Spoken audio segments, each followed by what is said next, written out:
Hi learners, just I am going to today continue the daily life sentences series. It is the part 4 because many of the students they demanded for more parts, and this is why I gave the prioritization of this part here.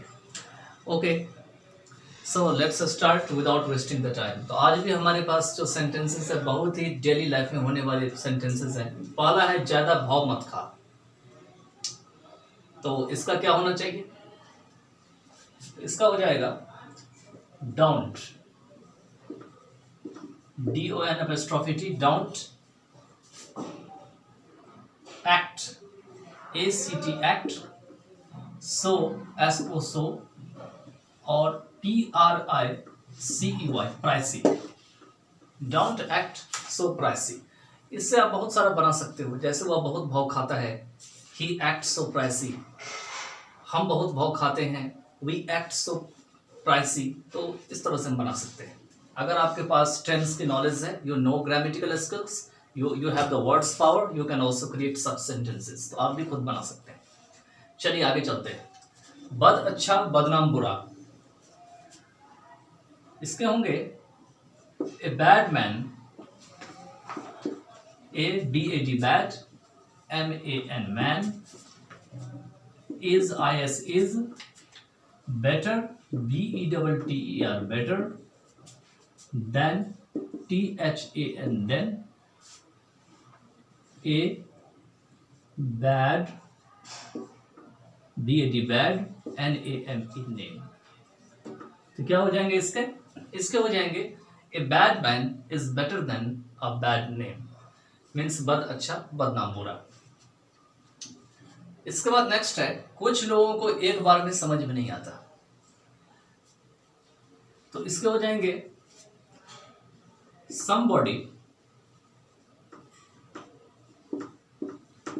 अगर आप strictly नहीं देखें तो इसमें some people या सम persons का भी हम इनफॉर्मल इंग्लिश में यूज कर सकते हैं. सम पर्सन भी आ सकते हैं, somebody, और ये जितने भी होते हैं somebody, nobody, everybody, आपका nobody, ये सारे सिमिलर में यूज होते हैं. तो इसीलिए इसका आगे वाला हमेशा सिमिलर वर्ब होगा.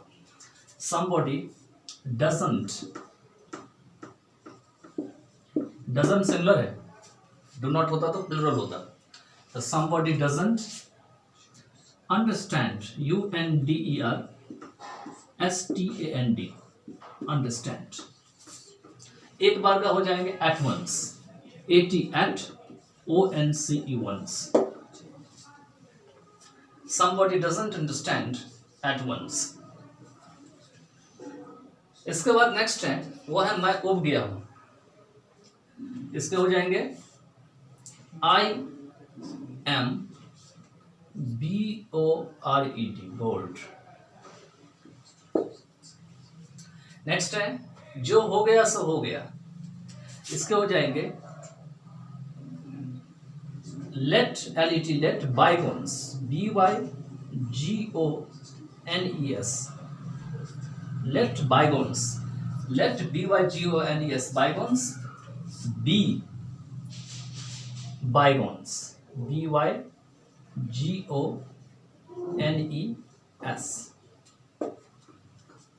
Okay, let bygones be bygones. तो अभी हम आगे जो है वो 6 नंबर से हम फिर से करते हैं आगे. तो इसके बाद जो है 6 नंबर से है इतना शर्माते हो तो. इसके हो जाएंगे you are so shy, SHY, shy means Sharma. Next है इसके बाद क्या किया जाए बताओ. इसको ऐसे भी लिख सकते हैं बताओ क्या किया जाए. होता है ना कभी कभी ऐसा सिचुएशन आता है कि हमें समझ में नहीं आता है, तो बस हम देख रहे होते हैं लेकिन हम कुछ कर नहीं रहे होते हैं, बस ये क्वेश्चन हमारे ब्रेन में क्रिएट होता है. तो टेल बताओ, ठीक है. टेल के बदले आप सजेस्ट भी लिख सकते हैं, ठीक है. Tell what to be done. ध्यान दें कि यहाँ पे व्हाट टू डू नहीं होगा. क्यों नहीं होगा? क्योंकि यह सेंटेंस हिंदी में जो है वो पैसिव वॉइस में है. कई स्टूडेंट्स तो गलती से व्हाट टू डू लिख देते हैं जो गलत है. अगर व्हाट टू डू होगा तो इसका मीनिंग हो जाएगा क्या करें, ठीक है। तो टेल इसको ऐसे भी लिख सकते हैं, what to be done tell us या टेल मी, ठीक है। इसके बाद आगे है मुझे खाने दोगे या नहीं।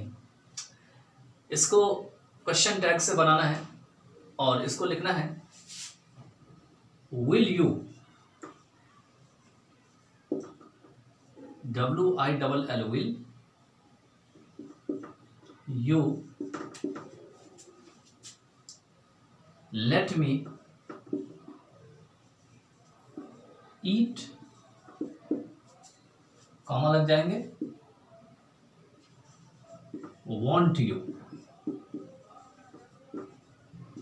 ये चीज ध्यान दीजिएगा, ये want जो होते हैं ये will not के शॉर्ट फॉर्म होते हैं। जब will not को हम कॉन्ट्रैक्ट करते हैं, छोटा करते हैं, हम कॉन्ट्रैक्टेड फॉर्म से बताएंगे। अभी तो आगे बताने के लिए बहुत कुछ है, लगभग 1000 वीडियोस बनेंगे इसके ऊपर। तो want है तो यहाँ पे will not जो है आपको कॉन्ट्रैक्ट होकर के, जैसे shall not shan't हो जाते हैं, will not want हो जाते हैं, does not doesn't हो जाते हैं, has not hasn't, there is theirs हो जाते हैं, what is what's हो जाते हैं। These all are known as the contracted forms, and you would have also studied about it in your classes when you would have studied about question tag, because it is the rule of the question tag to frame such questions or such sentences, okay। और ये जो होते हैं ये हमेशा यहाँ जो helping verb होते हैं इससे कनेक्टेड होते हैं। अगर ये पॉजिटिव होते हैं तो नेगेटिव होते हैं, ये नेगेटिव होते हैं तो पॉजिटिव होते हैं। ये हम क्वेश्चन टैग के स्पेशल वीडियो में बता देंगे। आगे है वह बस अपने में रहता है, तो इसका सिंपल सा है ही इज इंट्रोवर्ट, INTROVERT। ऐसे व्यक्ति जो अपने आप में रहता है उसको इंट्रोवर्ट कहा जाता है। यहां भ्रष्टाचार ही भ्रष्टाचार है, इसको हम और भी सेंस से बोल सकते हैं, जैसे कि भ्रष्टाचार चरम सीमा पे है। किसी जगह पे जाते हैं और आपको लगता है भ्रष्टाचार बहुत ज्यादा है, तो आप इसको बोल सकते हैं ऐसे करके, there is nothing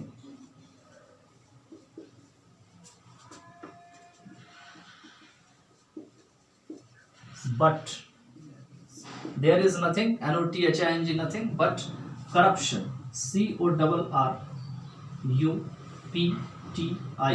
corruption. There is nothing but corruption, ठीक है। डबल आर है तो आर पे स्ट्रेस आएगा, तो यहाँ पे आर रोलिंग साउंड में जाएगा फोनेटिकली, ठीक है। तो there is nothing but corruption, you can speak in this way.